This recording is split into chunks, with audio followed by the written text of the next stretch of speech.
Todos bienvenidos un día más a Arquitalks. Hoy estoy encantada de estar con un invitado que ha revolucionado la manera en la que vemos la arquitectura y el urbanismo en nuestro país. Eric Harley, más conocido en redes como preferiría.periferia, ha captado la atención de miles de personas con su contenido crítico y directo, abordando temas muy complejos como la gentrificación, los excesos urbanísticos y el acceso a la vivienda en nuestras ciudades. Bienvenido, Eric, muchas gracias por estar aquí. Muchas gracias, Natalia, qué ilusión, me sacas los colores ya de buena, nada más empezar, qué honor, qué orgullo. No sé si estoy haciendo todo eso, pero al menos lo intento. Sí, lo consigues, eso es verdad. Muchas gracias. Mi curiosidad era cómo te empezó a ti a gustar todo esto de la arquitectura, porque creo que no eres arquitecto como tal. No, yo soy experto en estudios urbanos por la Universidad de Barcelona y en realidad desde siempre me ha gustado la arquitectura en medida de que me han gustado las ciudades, ¿no? O sea, yo siempre he pensado que la construcción, el urbanismo es una forma maravillosa de poder entender el modo en el que se articula nuestra sociedad. En plan, cuando estaba ya en la carrera me di cuenta de que a través de la arquitectura podíamos, era una forma muy clara de poder leer el momento social en el que nos encontrábamos, los problemas que tenemos también, ¿no? Como sociedad y como comunidad. Y yo creo que me gusta tanto la arquitectura porque no la estudié, entonces lo vivo como un hobby, como algo que me apasiona. Y bueno, pues ya llevo unos cuantos años hablando de ello, no solo de arquitectura, sino también de la complejidad urbana que al final es como que está atravesada por muchas otras disciplinas. Sí, totalmente. Es verdad que si estudias un poco arquitectura se te quitan un poco las ganas. Es una carrera complicosa. Por cómo está organizado, es verdad que no... Bueno, sí que es verdad que conocemos tu término más influyente, ¿no? El porvishuevismo, que ya Madre mía, es la pregunta que te han hecho 1000 veces. Pero un poco cómo surge este término y sobre todo qué quieres conseguir con ello. Pues te voy a ser súper sincero, Natalia, surgió un día que estaba de resaca, de repente había visto una película malísima que no le recomiendo a nadie, que es Huevos de Oro, de Bigas Luna. No sé si la has visto, imagino que sí. No, te la recomiendo mucho. Es una película desubicadísima, o sea, pertenece a otra época de mental, social, de género, es horrible. Pero ahí hay Javier Bardem, interpreta el personaje de un constructor alicantino que lo único que quiere es construir el edificio más alto de su ciudad, que en este caso es Benidorm, y todo el rato está diciendo lo voy a hacer por mis huevos, lo voy a hacer por mis huevos. Entonces yo ahí entendí que había una manera de construir ciudad, de construir futuro, no respondiendo a las necesidades de nadie más que las del bolsillo de alguien o porque a alguien le salía de la entrepierna, ¿no? Entonces fue como, vale, que se puede construir por mis huevos. Y ahí, de repente, pues no sé si fui muy ágil o muy torpe, pero saqué el término del por mis huevismo. ¿Crees que está también como relacionado al género masculino? Porque el propio término sí que nos hace referencia. Muchas veces se ha comentado como que no hay arquitectas por mis huevistas, ¿no? O sea, no sé si es un poco porque pues, las ha ocultado a lo largo de la historia, porque tengan otra mentalidad que no les haga crear este tipo de edificaciones. ¿Tú qué piensas? A ver, hay arquitectas por mis huevistas también, ¿eh? O sea, es una manera de hacer las cosas mal. Evidentemente tiene esta parte como machirulera, tóxica, testosterónica, porque responde también a una manera de hacer las cosas, ¿no? Muy antigua, si se me permite, de hacer las cosas, pues por eso, porque a alguien le salía de las narices. Sí que hay mujeres por mis huevistas, porque en la medida en la que siempre haya malos y malas, pues al final siempre... también encontraremos mujeres. Afortunadamente en la lista de la gente mala son más los hombres que las mujeres, pero podemos encontrar también muchos ejemplos, y aquí en Valencia también tenemos muchas mujeres por mis huevistas. Sí, ¿me podrías dar un nombre? No solo de arquitectura también, como sabes, claro. Por mis huevismo yo también hablo pues, de constructores, también hablo de políticos, y siempre me viene a la cabeza la figura de Rita Barberá, que en mi casa la llamamos Rita Barbaridades, porque es una manera de hacer ciudad muy por mis huevistas. Recordemos el proyecto que había, ¿no? De tirar abajo, o sea, hacer como una ampliación de la avenida Blasco Ibáñez para llegar al Cabañal y para llegar a la playa, arrasando con la mitad del barrio, un barrio que es patrimonio cultural, ¿no? O sea, eso también es una manera muy por mis huevistas de hacer ciudad. Y es verdad que muchas veces nos enfocamos en arquitectos o arquitectas y tienen que ver muchísima más gente en todo este proceso, pues urbanistas, bueno, políticos y mucha más gente como tú comentas. Y es verdad que simplemente nos enfocamos en ello y sobre todo en la gente que les permite construir este tipo de cosas, ¿no? Eso es. A lo que hablamos muchas veces de Calatrava, por ejemplo, que ya has hablado en innumerables ocasiones. Eso es. Sí, yo creo que también una cosa que he detectado en los últimos años es que igual he pecado de lenguaje simplista, ¿no? Muchas veces siempre he intentado construir historias o relatos y demás, de hacerlo de la forma más fácil posible para que lo entienda la gente que no es arquitecta. porque para mí lo más importante es que el debate urbano forme parte del debate social, ¿no? Claro. Y independientemente de que te interese, puedas decir, ostras, pues esta historia me Claro. renta, ¿no? Y a veces lo he hecho muy simple y claro, solo pues culpabilizando o al arquitecto o al político que aprobó el plan, pero como tú sabes, pues estos procesos son muy complejos y como proceso complejo pues siempre abarca pues a un montón de profesionales. Afortunadamente, pasa por muchas manos, lamentablemente muchos proyectos ha pasado por muchas manos y nadie ha tenido las narices de decir, mira, igual esto no hace falta hacerlo, ¿no? Total. Bueno. Y luego es verdad que es una cosa que nos afecta a todos, porque no es como, del gremio solo de arquitectura, sino que nosotros vivimos en las ciudades, o sea, es donde desarrollamos toda nuestra vida, en nuestras casas, y eso es súper importante. Por eso creo que también a mucha gente le llama la atención tu contenido por eso. Sí que es verdad que hay parte que el gremio la entendemos un poquito mejor, pero es muy accesible a todo el mundo, entonces todo el mundo puede, aparte, conocer historias que no conocían, que nos has contado, y yo por lo menos hay cosas que no sabía. Muchas gracias. Sí, eso es. Sí. Es que sí. Sí. Es que me encanta cómo habla Natalia, yo soy fan de ella ya. Y luego es verdad que te hemos visto en muchísimas plataformas, te hemos visto en televisión, te hemos visto en la radio, por redes sociales, como Instagram. ¿Cómo cambia un poco tu enfoque para contar las cosas de diferente manera según el medio? Es una súper buena pregunta, lo cual quiere decir que es una pregunta complicada de responder.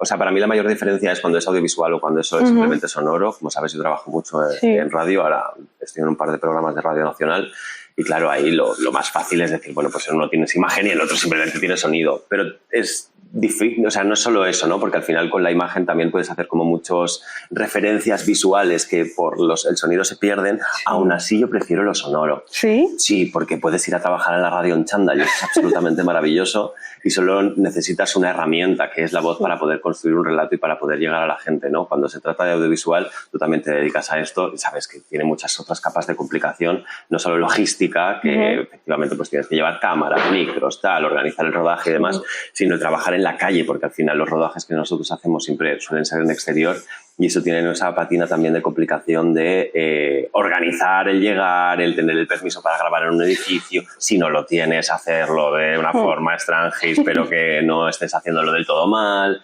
Pero el mensaje en sí siempre es el mismo, ¿no? O al menos la manera de modularlo. Sí que intento cambiar mucho, pero no lo consigo, cuando se trata de televisión y redes sociales, ¿no? Porque ahí sí que los códigos son totalmente diferentes, porque los targets de gente y de consumidores también son diferentes. O sea, televisión al final pues es un público más adulto y en redes sociales son unos tiempos muy cortos y eso es lo que a mí me repatea, Natalia, tener que intentar sintetizar una historia en 90 segundos sin ser superficial, porque al final siempre acabamos cometiendo el mismo error, ¿no? Total. Intentas hablar de un proyecto súper complejo, súper interesante, que también tiene muchas capas, y en 90 segundos solo te da tiempo de hacer 4 bromas, hablar de las goteras y jiji, jaja, qué mal está esto, ¿no? Que eso también me raya a veces, de que la gente se quede solo con el mensaje simple, cuando en realidad es una cosa mucho más complicada. Pero bueno, a ver si lo vamos puliendo eso poco a poco. A mí me pasa un poco con las arquitectas, con esta divulgación de arquitectas que hago contenido que es como muy corto y a mí no me gusta, porque a mí me gusta el pararte, el escuchar, un poco como Nuria Moliner, que explica la vida de una arquitecta para que tú pues la entiendas, pero luego es verdad que la gente no lo consume. Y luego mucha gente te dice, ¿por qué no haces contenido más largo? Y digo, es que no lo consumís. Hemos perdido esa pausa. Sí, esa pausa totalmente. Sobre todo para estar reflexionando en la propia conversación o cuando Nuria hace sus reportajes maravillosos, que además es muy amiga mía y le tengo un cariño increíble. Y Nuria consigue ser ligera, pero concreta y al mismo tiempo súper completa, ¿no? O sea, es una profesional muy televisiva en este caso. Totalmente. Está en un par de charlas suyas y aparte he visto programas y es una mujer increíble. Además la tengo muy de referencia, que es lo que me gusta y lo que me pasaba a mí. Antes de entrar a arquitectura, yo no tenía como una referente a la que seguir, de decir, mira, esta chica ha hecho esto, porque tampoco había tantas que divulgaran o que estuvieran en redes, y ahora sí que tengo esas referentes y me siento muchísimo mejor, ¿no? Que es un poco lo que quiero con mi proyecto y es verdad que se nota la diferencia. O más acompañados, ¿no? Además, Nuria tiene una cosa que me gusta mucho cuando la dice y es que ella es arquitecta, pero decidió no construir para dedicarse a la divulgación. Pero yo siempre digo, tú lo que haces es construir con mensaje, porque al final estás construyendo igualmente. Estás construyendo un relato y estás construyendo información. Que la información, sobre todo para las nuevas generaciones que empiezan a estudiar arquitectura, y también los que no, porque recordemos que al final la divulgación tiene que ser para todo el mundo, acerca un montón, ¿no? Cosas muy complejas, y Nuria lo hace, además, de un modo, es que le tengo mucho cariño, lo hace de un modo tan positivo, que mola mucho, porque no solo hace como hago yo, que es señalar las sombras, ella señala también las luces y a veces los grises, y yo creo que se complementan mucho, ¿no? Joder, con Nuria tenemos mucho en común en realidad. Qué bonito. Es que quiero mucho a Nuria, siempre que puedo le dando un piropillo. Buenísimo. Yo el día que la conozca ya habré conseguido todo en esta vida. ¿No os conocéis aún personalmente? No, pues tenemos que organizarlo, pues te caerá genial. Me encantaría. Es una persona súper cercana, súper humana, es una tía súper chula y súper lista. Qué guay. Bueno, voy a cambiar un poquito de tema, voy a volver al urbanismo un poco. Sí que es verdad que has criticado en innumerables ocasiones, y con razón, los excesos urbanísticos, ¿no? ¿Qué alternativas crees que habría para no alterar la calidad de sus habitantes y hacerlo un poquito mejor de lo que se está haciendo hoy en día? Demasiadas, ¿no? O sea, tenemos muchas maneras de poder hacer las cosas bien. Lo primero que necesitamos es voluntad, porque en muchas ocasiones los planes urbanos y sobre todo la construcción de un edificio que está relacionado con movilidad no se hace con parámetros de mejora, como sabes, ni con una voluntad de hacer positiva la vida de la gente, sino simplemente mejorar los bolsillos de los 4 empresarios que estén y el político que haya de por medio. Entonces se pueden hacer muchísimas cosas. La idea es, primero, querer hacerlo, y la segunda es siempre poner pues, la seguridad de la gente y el mejorar la vida de la gente, no solo de forma económica, sino en experiencia, en vida, porque al final, si tú vives en una ciudad, no solo estás ahí para producir, ya dejamos atrás la máquina del capitalismo en el siglo pasado, y ahora deberíamos centrar en hacer ciudades más humanas, más justas, más verdes, más inclusivas. Y cuando ponemos parámetros que solo priman el desarrollo económico y la destrucción del territorio, ¿no? Por un motivo puramente especulativo, pues acaba pasando lo que hemos visto que ha acontecido en los últimos meses aquí en Valencia, ¿no? Una catástrofe que el urbanismo no ha tenido las herramientas porque no se preparó correctamente de poder salvar vidas, que el urbanismo también tiene esa gran capacidad cuando se hace bien. Totalmente.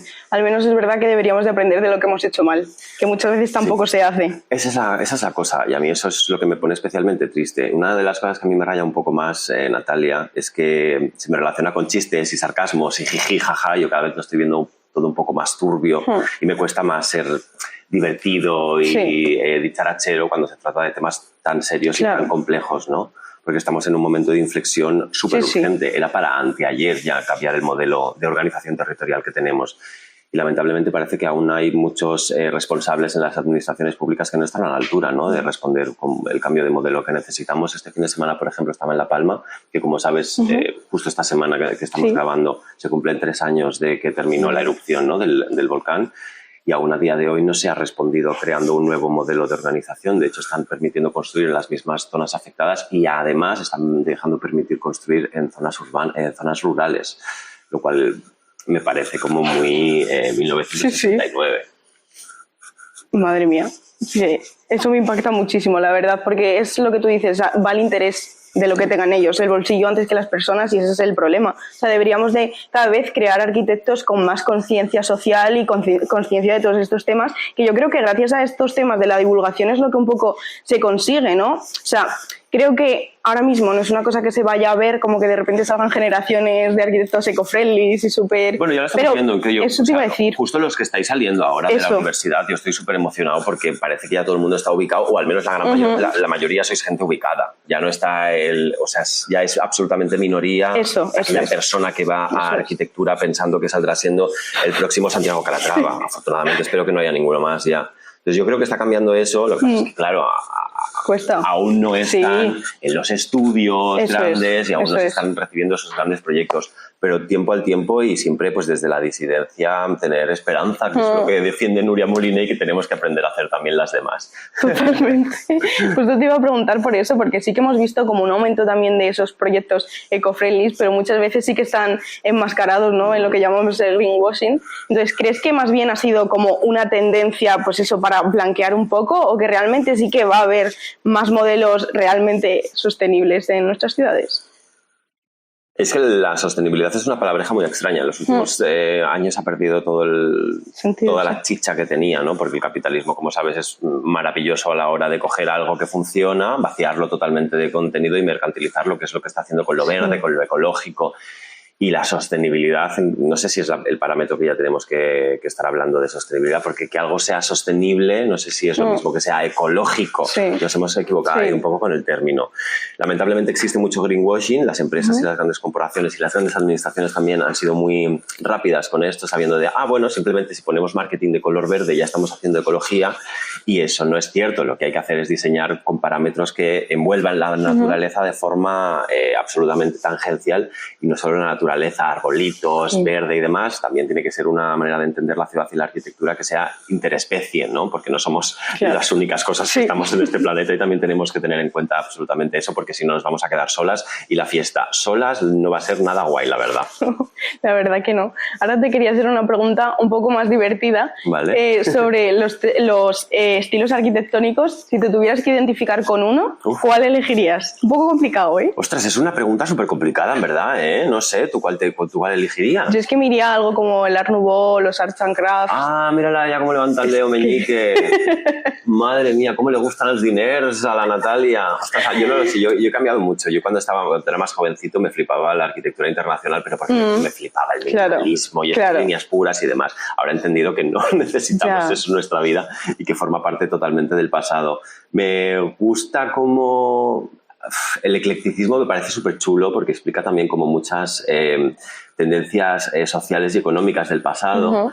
Y ahora estoy viendo como se está viendo por todos lados, ¿no? Como una especie de revisión de proyectos tradicionalistas en arquitectura que recuperan tipos de arquitectura vernácula y la aplican en proyectos totalmente contemporáneos. Me parece súper chulo, porque hemos relacionado de forma errónea, a mi punto de vista, desde el desconocimiento absoluto, relacionar la modernidad y la contemporaneidad con la aseptidad, lo aséptico, ¿no? Lo que no tiene vida. Yo creo que la arquitectura tiene que dejar atrás el render blanco, aséptico de museo contemporáneo, que eso no tiene ningún tipo de características vivas ni de personalidad, y hacer ciudades como más 100% humanas, verdes y mediterráneas, y de andar cerca, ¿no? De ir caminando al trabajo, o dejar a los niños sin necesidad de coger el coche para ir por las mañanas. A mí me gusta mucho Pontevedra, por ejemplo. No sé si has tenido ocasión de estar en Galicia. Para mí es un ejemplo maravilloso, porque ya hace 15 años empezaron a defender que podían tener el 90% de las calles sin coches, ¿no? Que todo fuese peatonal.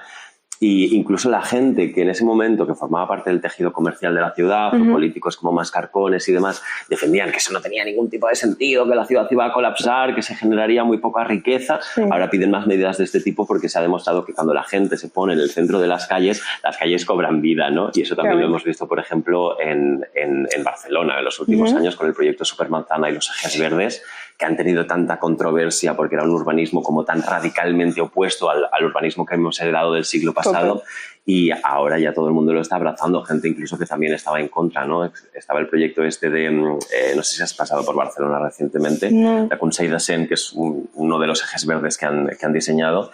Incluso hubo una jueza que hizo, intentar tirar atrás el proyecto y revenirlo, ¿no? Y volver a poner coches donde se habían puesto vegetación, y se iba a hacer, y justo todo el teixit comercial de Consell de Cent, que dijo, sí, tenemos que volver a poner coches ahí, cuando estaba a punto de pasar, por favor no lo hagáis, porque tenemos más comercio y más actividad. O sea, yo creo que esa es la manera en la que no es un estilo arquitectónico, pero es una manera de entender las ciudades.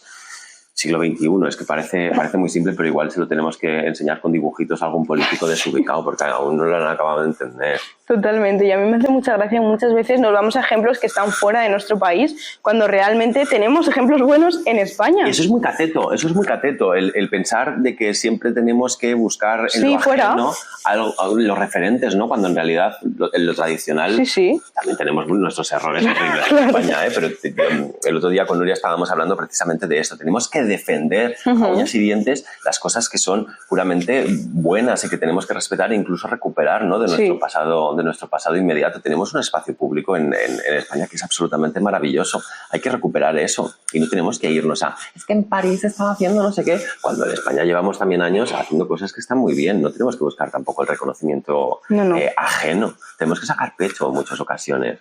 Sí, eso tienes toda la razón. Y eso también está relacionado con el malentendido patriotismo de este país. Me parece que es una cosa... Ahora, cuatro comentarios de política, si me lo permites. No voy a hablar de partidos, pero lamentablemente lo conservador en nuestro país se ha defendido una manera de entender el mundo muy naftalínica, ¿no? Muy que huele a rancio y muy que huele a viejo.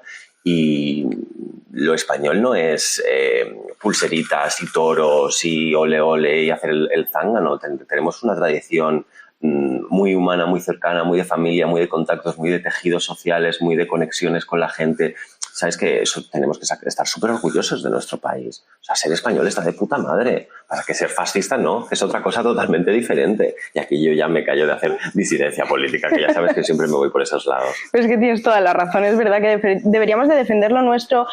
Yo siempre hablo como de la riqueza que tiene España, ¿no? Que muchas veces te enfrentas con el vecino literalmente por nada, cuando realmente los dos tenemos algo en común que tiene muchísima riqueza y que deberíamos de defenderlo todos. Exacto. Porque no es que una cosa que tú opines y yo no opines, que es una cosa objetiva que tenemos todos, que es nuestro país, que es increíble todo lo que tenemos, que yo muchas veces lo comparaba pensando en el modelo que hay en Estados Unidos, por ejemplo, la vida que tienen allí, que yo tengo una amiga que vive en Florida y eso de tener que coger el coche para ir al supermercado porque lo tienes enfrente, pero claro, si enfrente igual es 1 kilómetro. Claro, pero 1 kilómetro es andable perfectamente, lo que pasa es que... Sí, es que están mal acostumbrados. Sí. Y está todo diseñado para la autopista, es que esa perversión. Y hay una gran referente mujer, Jane Jacobs hizo un trabajo muy chulo luchando en los años 60 contra Robert Moses en Estados Unidos, que quería pues aplicar esta movilidad absoluta del automóvil. Y lamentablemente nosotros lo copiamos 30 años tarde y en los 90 nos volvimos todos locos con los coches también, cuando tampoco estaba tan mal ir andando, cariños míos, o sea, es tan bajo. Es así de simple. Totalmente. Y tenemos ciudades pequeñas en realidad. La ciudad más grande que tenemos en este país es Madrid. Sí, es una ciudad grande, pero escúchame una cosa, no es Nueva York, no es ni Londres, ni Hong Kong, ni nada. Ahora estoy yo extremadamente preocupado con el Madrid Nuevo Norte. Y él hizo un vídeo hace poco en redes sociales y el comentario que más se repetía era como, bueno, pues necesitamos partes de las ciudades que sean como hubs, que sean como para empresas y tal, para tener rascacielos y equipararnos a otras ciudades. Como, es que igual no tienen que ser todas las ciudades iguales y igual no tenemos que replicar modelos que se ha confirmado que lo único que hacen es engrosar un capitalismo salvaje que empeora tu vida, bebé. Hay que explicarlo también. Efectivamente. ¿No? Y con ello aumentará la desigualdad también que hay en las ciudades. Entonces, no, todo se va mal, todo mal. Estamos hablando de especulación, gentrificación, o sea, todo mal porque es una movida. Hay que también aprender a que una medida más humana es más correcta. La ciudad media española, 50.000, 60.000 habitantes, es que ese debería ser el modelo. Y en nuestro país tenemos mucho espacio, muchas ciudades que tienen déficit de población que podrían convertirse en auténticos paraísos. Lo que pasa es que no hay infraestructura pública y no hay inversiones. Ese es uno de los problemas que tenemos en nuestro país, que no está bien articulado. Sí, totalmente. Y sí que es verdad que tenemos ejemplos de grandes ciudades como Barcelona, lo que hablabas de la supermanzana, que gracias a Nuria descubrí que también participó un estudio que era solo liderado por mujeres, que se llama Cierto Estudio, y participó en una de las avenidas y me hizo como muchísima ilusión el ver, jolín, que estábamos acostumbrados hace, yo qué sé, 30 o un poco más, igual 40 años, a que todos los estudios estaban liderados por hombres. Ahora que nos vamos metiendo a cuentagotas, de hecho me llama la atención porque en clase la mayoría somos mujeres y impacta mucho con la imagen que tenemos anterior y sobre todo ver mujeres que también construyen, ¿no? Ver ejemplos de mujeres que también construyen, mujeres que divulgan, que no solo tienes que hacer la carrera para construir, que eso es súper importante.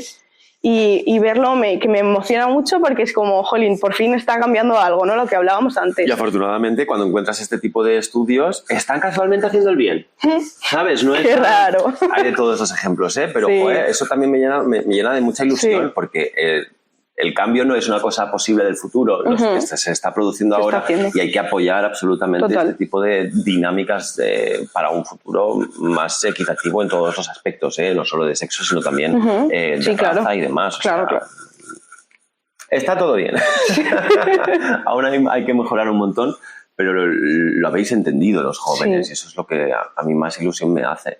Y no solo los que estudiáis arquitectura, urbanismo, ciencias políticas, la gente de a pie también está aprendiendo que lo que hemos heredado de las generaciones anteriores igual huele a rancio, y no solo en parámetros constructivos. ¿No? Me flipa ver ahora que la sociedad tiene muy clara de que no va a trabajar con unas condiciones de trabajo que sean explotadoras, no le va a dedicar sus mejores años de su vida al proyecto de un empresario que igual lo único que hace es estropear tu juventud. O sea, se están cambiando unas dinámicas que asustan a un montón de gente, pero que dan mucha esperanza a los que vienen detrás. Eso es increíble. Eso es un poco lo que nos molesta, ¿no? Cuando nos llaman lo de la generación de cristal.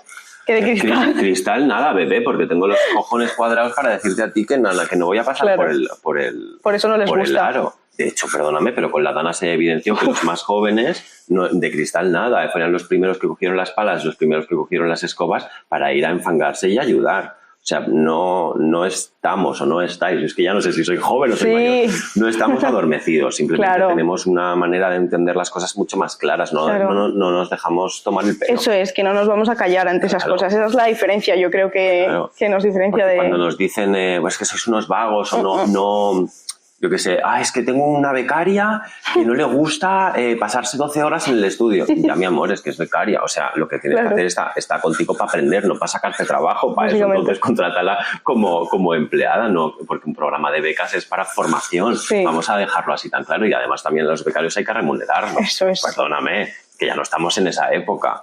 Hay que enseñar muchas. Es que entre la pedagogía y el hacha, yo siempre estoy que no sé exactamente cómo actuar, pero bueno, voy a intentar controlar.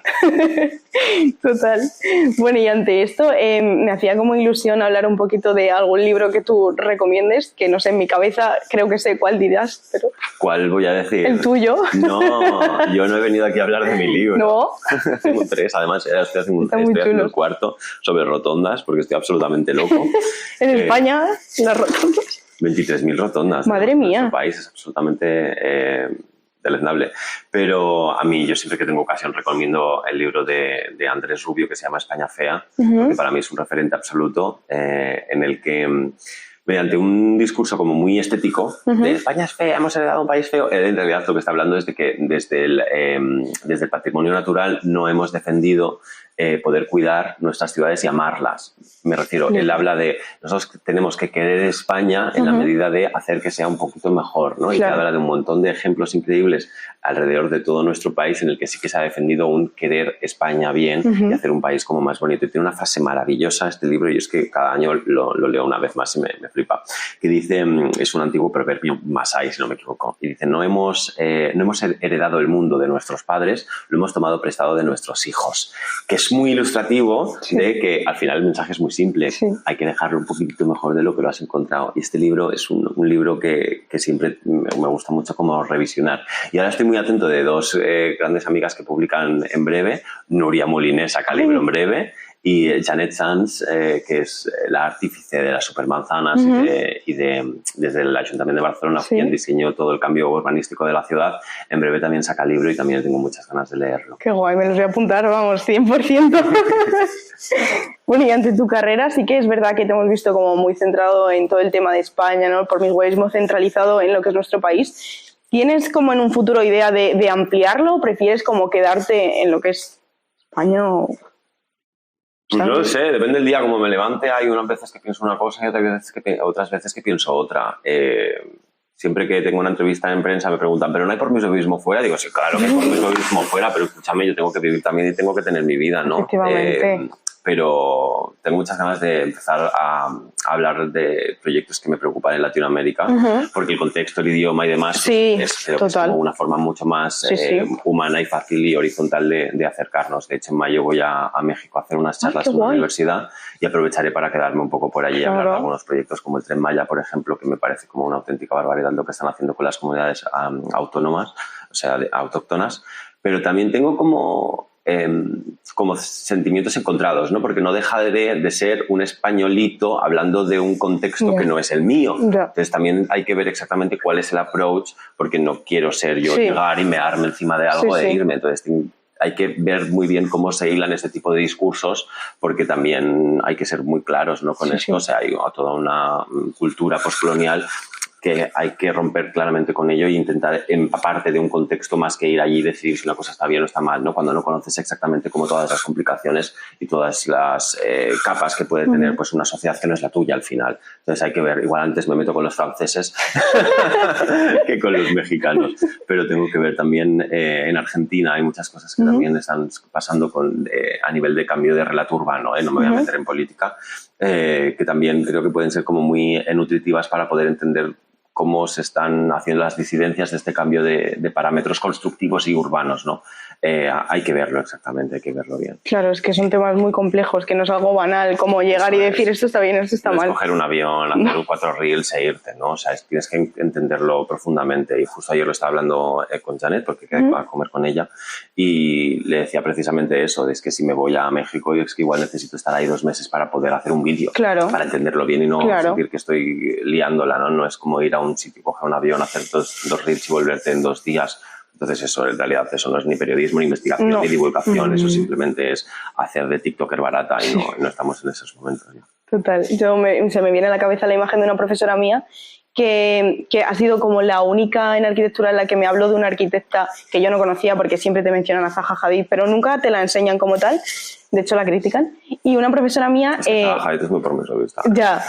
Era muy promiscuista. Pero a lo que voy es como que ni siquiera te enseñan sus obras, o sea, antes te enseñan, que tampoco mucho, una de Calatrava, ponte, que una de Zaha. Se la menciona y ya está, entonces es como raro.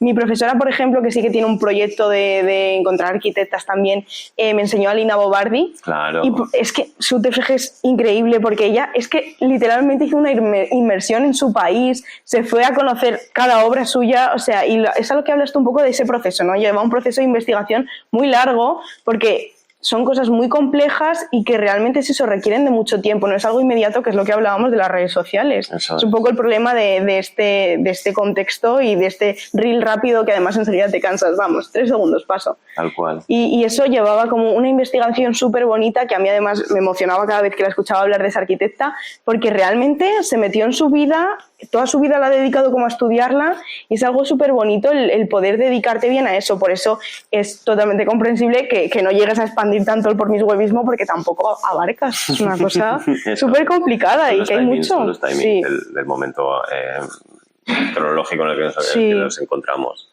Sí, no se nos permite a veces como ese momento de dedicarle el tiempo que necesita a un proceso, ¿no? Los procesos deben ser largos por definición para poder sacar un resultado correcto, ¿no? Si no estamos hablando de superficialidades, algo que no hacía Lina Bobardi, ¿no? Qué guay. Pues ya tengo la última pregunta, por desgracia, porque a mí me encantaría hablar más. ¿Qué arquitecta o qué arquitecto me recomendarías entrevistar? Claro, que esté vivo. Pues yo creo que tienes que hablar con Nuria, sin lugar a dudas.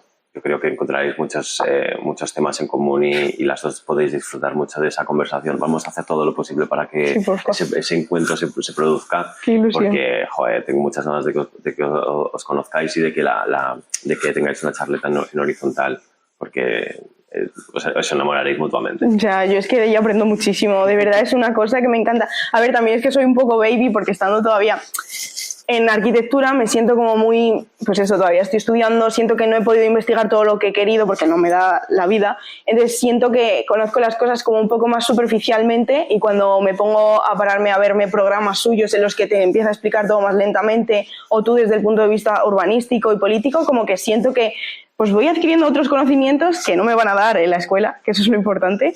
Y por eso como que crezco mucho, por eso creo que una conversación con ella... La vas a disfrutar como una enana, no porque seas menor de edad, o sea, menor de edad que ella. Gracias. No, sino porque las cosas guays cuando las disfrutas es como un enano, ¿no? Como totalmente. Y con Nuria, además, tiene el culo pelado de hacer proyectos audiovisuales y ahora está cocinando algunos que te van a flipar, que no te puedo decir, que ya te los dirá ella, pero que es muy guay. Entonces, ayuda mucho a entender cómo la divulgación, y sobre todo ella se está centrando en la divulgación a gente que no es arquitecta y ahora está trabajando. No sé si has podido ver los últimos programas que tiene en TV3, Animals Arquitectes.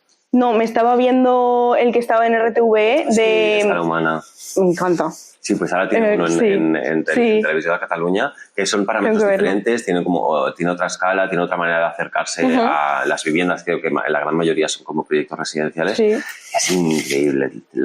Es que tengo muchas ganas de que tengáis esa conversación y lo organizamos para que os encontréis y para que os conozcáis, y para que os abracéis y para que os hagáis amigas, que es lo que cuenta, porque tenemos que hacer piña a la gente que nos dedicamos a la divulgación. Efectivamente. Eso es algo que te hablaba antes justo de empezar, de Bea Barrios, que yo la conocí también por esto, y habla más en el término de la restauración, que por ejemplo en mi escuela en Madrid no tocamos para nada la restauración, y es una cosa muy importante que va a estar pasando todos los años de nuestra vida, porque es algo que sucede. Los edificios los tenemos ahí, los tenemos de hace muchos años y necesitamos conservarlos de una manera que sea lógica. Claro, entonces, también esa educación, que es la que yo he tenido aquí en Valencia, ese otro punto de vista, pues te ayuda a aprender también desde otro sitio la carrera. Lo que tú dices, no es venir a la arquitectura para salir y construir lo que sea un poco por mis huevistas, sino ese otro enfoque que, por ejemplo, te digo que Bea Barrios sí que nos lo da. Entonces, es verdad que hacer piña entre todos también nos hace cambiar un poco la mente y sobre todo de la gente que lo ve, el que se den cuenta de cómo debe ser el futuro, ¿no? De las ciudades. Bueno, es todo construir de nueva planta. O sea, tenemos que reutilizar, resignificar, reconceptualizar y restaurar, ¿no? Muchas cosas. Además, tenemos un patrimonio construido en nuestro país que es enorme. O sea, podemos tirar unas cuantas décadas sin necesidad de construir. Y aquí nos estaríamos metiendo en otro tema en unos cuantos minutillos al final, pero el problema de la vivienda, por ejemplo, es una cosa importantísima en nuestro país. Y no todo pasa por construir vivienda nueva, ¿eh? Tenemos un montón de vivienda vacía, un montón de vivienda dedicada al turismo que se puede convertir en parque público y parque residencial que podría estar bajando los precios. Es una cosa que nos afecta a todas. Tengamos más años, tengamos menos años, seamos jubilados o seamos una familia, ¿no? O sea, al final necesitamos un derecho donde vivir. Y eso también pasa por reconceptualizar, reestructurar el parque habitacional y sobre todo pues rediseñar la manera en la que tenemos que vivir. No sé si conoces también a los Anduan arquitectos. No. Que también hay, no recuerdo su nombre, pero hay dos mujeres que son maravillosas, que sus proyectos son sobre todo desmontar grandes ejemplos de ecocidios que se han construido en nuestro país para demostrar que también hay dinero y hay proyecto y hay economía en proyectos de resignificación territorial, ¿no? Por ejemplo, el Algarrobico, que es el ejemplo este mítico, ¿no? Del hotel ese gigantesco que hay en Almería. Ellas tienen todo un proceso estipulado de cuántos millones generaría de empleos desmontar eso. Que eso también es o sea, es un filón que tenemos que empezar a hablar en nuestro país, ¿no? La deconstrucción. Totalmente. Hay mucho por aprender, pero bueno, yo creo que estamos ahí en este punto de que estamos viendo un poquito de mejora y pues eso. Muchísimas gracias. Estoy súper contenta, de verdad. Que me hace mucha ilusión. Por este espacio y sobre todo por poder compartir opiniones. Sí. Eso es lo que tenemos que hablar más. Eso, escucharnos. Porque no simplemente es como hablar al vacío, sino como intentar hacer una comunicación humana, cercana y sobre todo como hacer de humano a humano. Eso es.